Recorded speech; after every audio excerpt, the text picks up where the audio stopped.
Okay, next we are bringing back, what's your Australian name? Is it Lebbon, I heard earlier on? Right, Lebbon is coming back up, and I will let him introduce his panel as we talk about the opportunities to serve clients better and grow the agency business. Lebbon, get up here. You go. Oh, right, okay. Okay, panellists, can you come and join me? There's not going to be some sort of music or parade for joining you guys.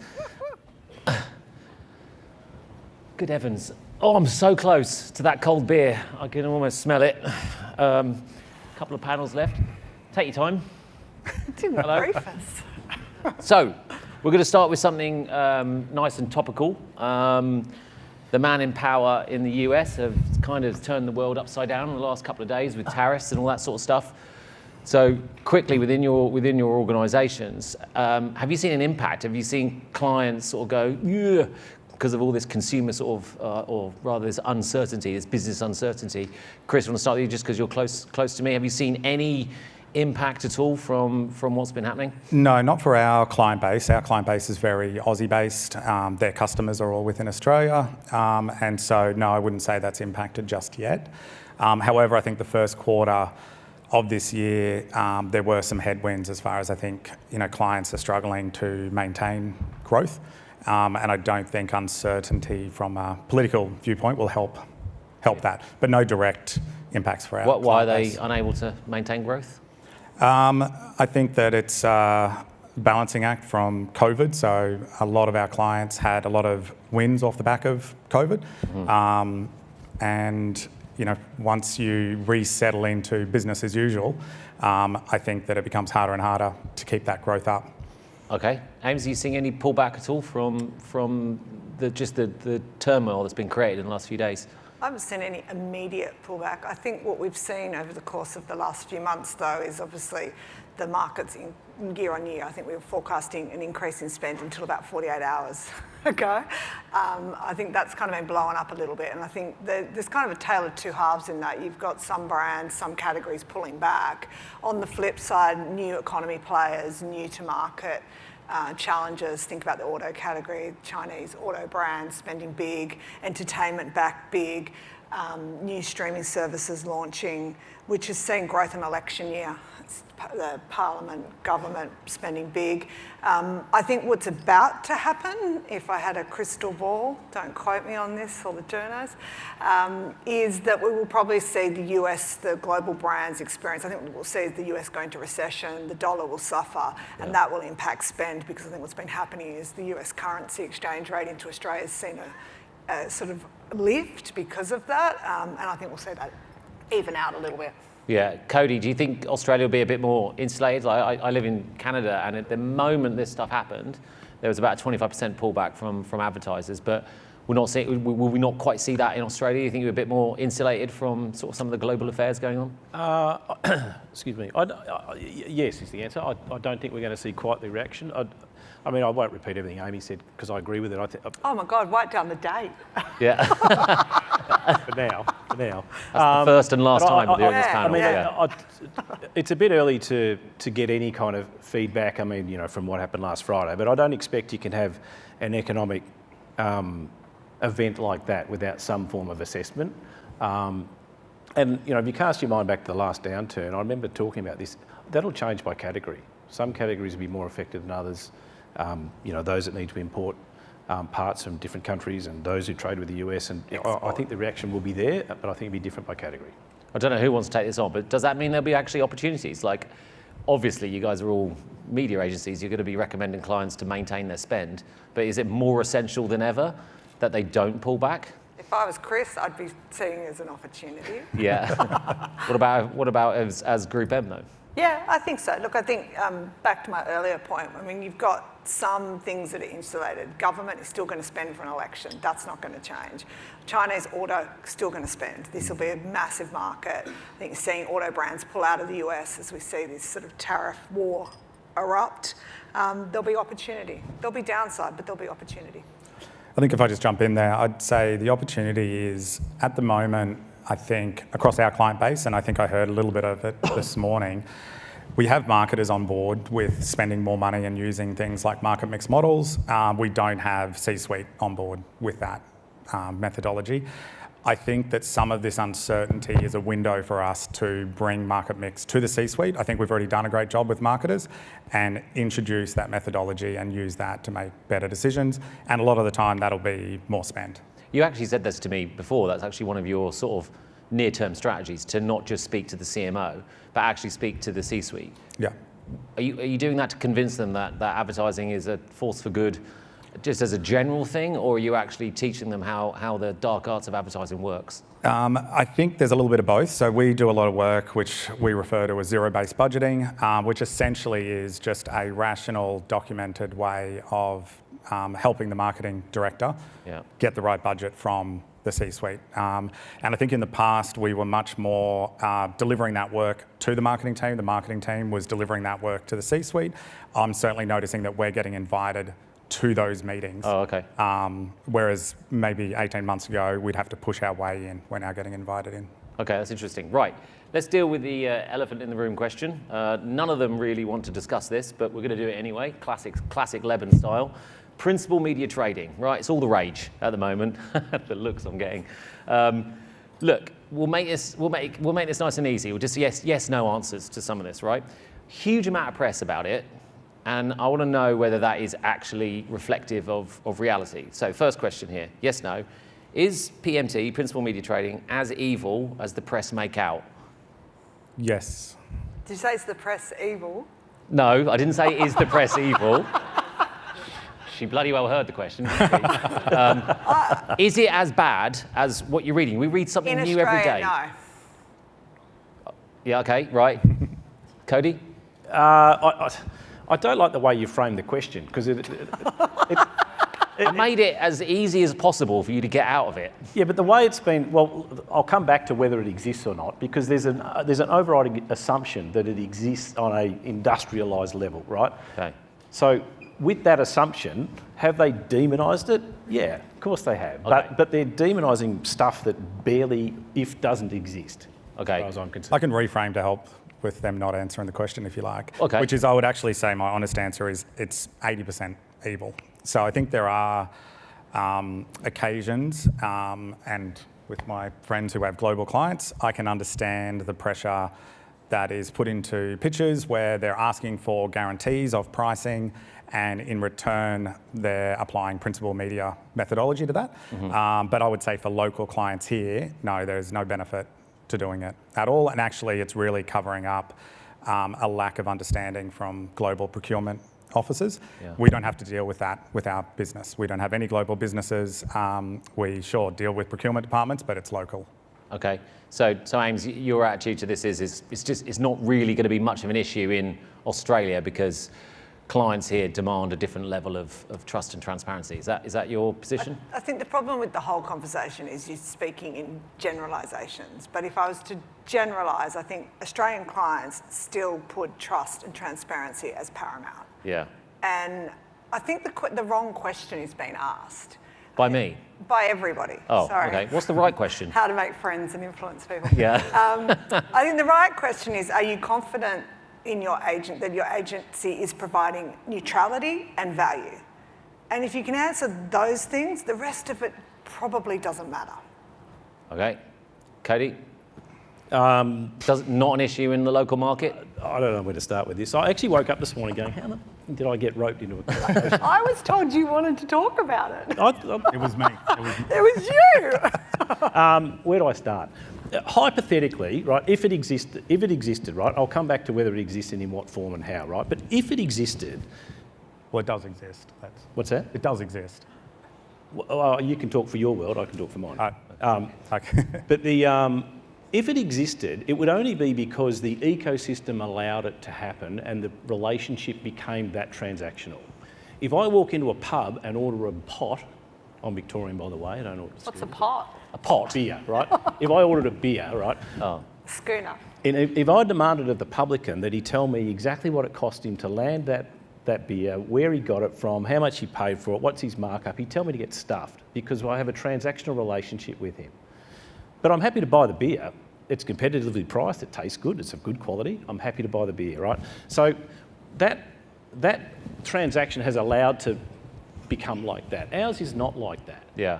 Right? So But there's an assumption that it exists at scale. It doesn't exist at scale at all. In fact, I can tell you that, working for a global company, do I have awareness of some global arrangements? Of course I do. Do I have a local principal media arrangement in this country? No, I do not. If it did exist, would it be bad? If the product was competitively priced, if it was of high quality, if the client knew exactly what they were paying for, Yeah. it's no different than some of the capital programs arranged now, only the money's up front instead of at the back. Okay, fair enough.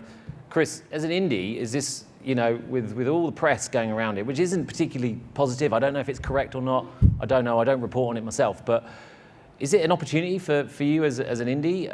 Are you coming up against Holdco brands that are looking now for independent agencies? Yeah, definitely. I mean, we started this agency with 0 clients, so probably 80% of our clients have come from holdcos over the years. I think there's definitely an opportunity around trust and data, and even if I was to ladder it all the way back to market mix modelling, and Cody, I take your point in that it's not like the whole media plan's got principal media on it, it's specific line items. And so if you take that and go, let's imagine that it's BVOD and it has principal media and it's actually getting charged at 50% more than what they're buying it for. When you come down to doing a market mix model, that means that market mix model, which is using that inflated price, is also incorrect. And so it has layers of issues in my mind. And I think with clients these days, what they want to know is that yes, they can trust your people, that they can trust your data, they can trust your decision making. And I think it makes it really difficult if you're trusted to value media, but you're also pricing it. Like I think that's a really difficult thing to navigate.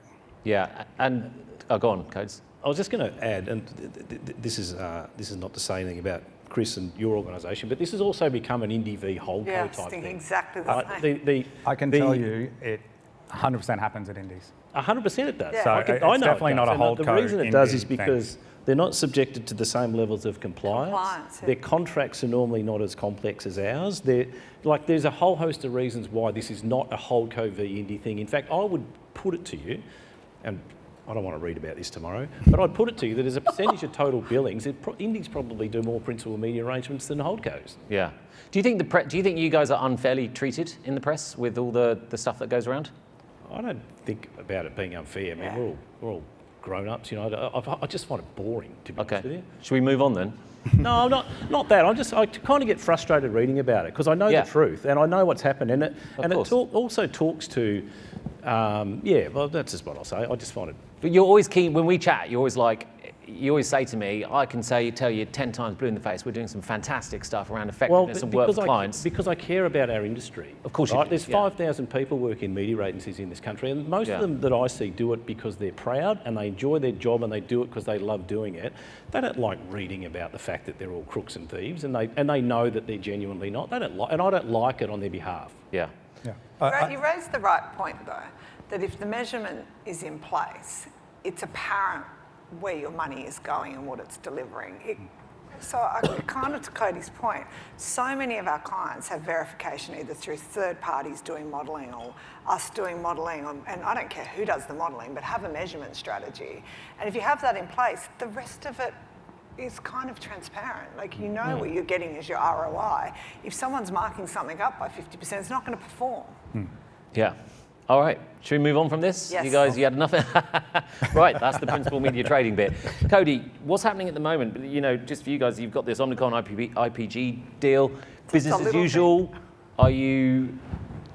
What's happening there? Is there any update you want to give to the market? The short answer is, and I'm not swerving the question, the short answer is, you know as much as I do. Like that's the reality. I think all this got realised I don't know a great deal, so well, nor do I. It's not a lot. No. So I mean, what I do know is our companies at the highest possible level have agreed. Omnicom's going to buy IPG. Those businesses are going to come together, subject to regulatory approval. They're moving through that process. What it means for our people, our structures, our organisations, I don't know the answer to that. And just the landscape at the moment, all of you guys have mentioned it, crazy busy time at the moment. Tons of pitches, changing agencies. Is that good? Is it sensible? Is it madness? What's happening? Is that directed at me? Yeah, whoever wants to take it up. I mean, look, it is a crazy time from a pitching perspective, but from an indie point of view, and I'm sure this will make sense for some of the other independents, we only take on a certain number of pitches at a time anyway. So for us, yes, there is lots out in market, but we actually make a decision on how many we can handle due to our staff. Are you sure? Yeah. You've got all those agencies that you can. Yeah, but it's still bury the them same conversation. Bury them. Aim, same for you. Is it busy as hell at the moment? Lots of. Yeah, it's busy. It's Yeah. busy good. Like, it's exciting. There's lots of opportunity, amazing brands to work with, growth. It's good. All right, well, let's talk about telly quickly. One of the sort of themes of the event here is supporting local media, right? Supporting, funding Australian content, adding to cultural moments that tie with Australian consumers, etc. It's great for brands. Are you guys all on board for supporting that as best of your ability? Yes or no? Yes. Yeah. Philosophically, yes. Yep. What are you guys doing to actually support it then?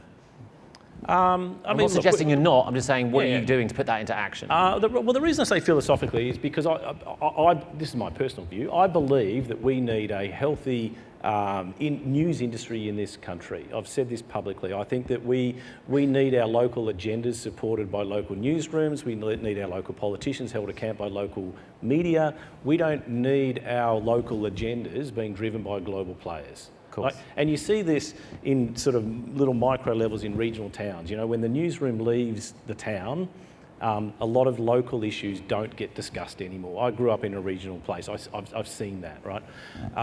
So that's why I agree philosophically. But at the end of the day, where our clients' money ends up is going to be in the places where it's most effective. So the more that they can drive effectiveness, whether that's through more relevance or whatever that might be, the better that will be.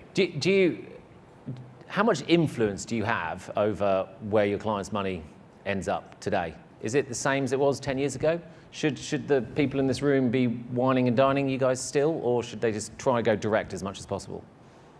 I can take that. I think we still have a massive influence, but I think increasingly that's a collaboration with our partners, and the best work generally happens when you get all three parties around a table and the broader agency village. So I don't know if it's about wining and dining, but I think it's about collaboration. Yeah, you still want to be taken out and wined and dined? Time for wine. No one's got time. No one's got time. No one's got time for that. All right, I bet I go out a lot less than you.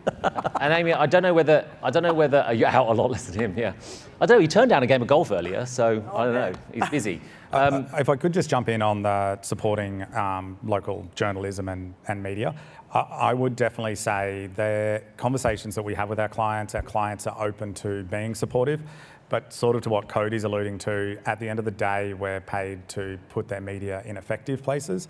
So I think if there's opportunities out there where you can come and help us explain where local journalism and effectiveness meet, probably that's the conversation that we need to have more. And I would put my hand up and say we're not doing a great job of that as an agency.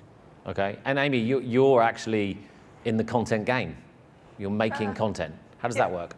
I think similar to what Chris just outlined, we've done a lot of work in trying to figure out how we support the local ecosystem. I don't think we've got it perfect. As Cody says, a big part of it comes down to what's driving results, and a lot of that often happens in the platforms.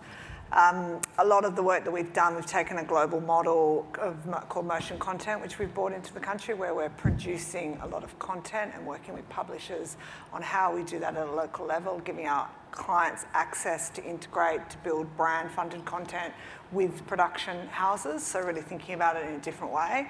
And that's been a really positive conversation, and I think a real appetite from brands on how they can engage in that in further ways. So you actually pay for the content to be produced? Yep, in a couple of instances this year we are doing that. And you do that in concert with some of the brands that are involved, or is that just almost independent? It's like a production company? Usually with brands involved in some shape or form. Yeah. We've got a couple of really cool projects underway at the moment that we're looking at how we bring to life big ideas for brands, working directly with production companies, which is quite exciting. Yeah, and these are global. This is global content as well, so it could work in all different markets too. Yeah. Then there's the distribution access outwards and inwards that we're seeing that works at sort of a global network, which is quite exciting, and I think an interesting way of using our network for good. Okay, so let's just do some crystal ball stuff with the market. We do this every year. Obviously, it's been an interesting couple of years for the TV guys, the free-to-airs, the streamers. Cody, I want to start with you. What do you want to see from television as it sort of enters this next period? Whether they work together, a lot of talk about collaboration today. Yeah, that's a big bit for mine. But I've had conversations quite recently with quite a few. The sooner that we can understand more about the whole ecosystem as one conversation, the better off everyone in this room is going to be. The better off advertisers are going to be. They're going to understand what's more effective. The better off the publishers and media owners are going to be, because they're going to simplify the process. Yeah, that's the big piece for mine.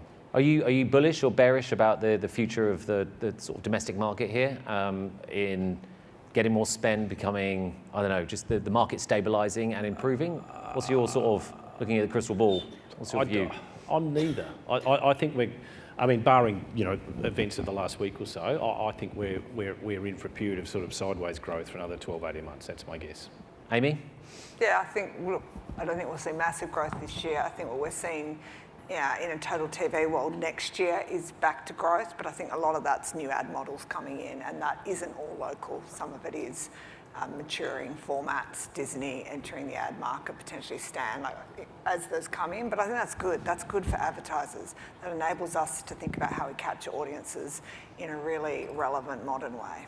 Yeah, and Christopher, what do you see with the... Yeah, I would say flat. I think there is an opportunity to get clients to spend more, but it's about navigating that risk for them. There's definitely some weakness in sales numbers, and I think one way to combat that is to spend more money, and there's conversations that clients are up for around that. Mm-hmm. I think it's about what is the level of risk and comfort we feel in supporting that increase in spend. And I do think clients are still really up for innovation and creativity. I think at the flip side of cost and get us to the bottom line is, how do we make our brand stand out, break through, cut through?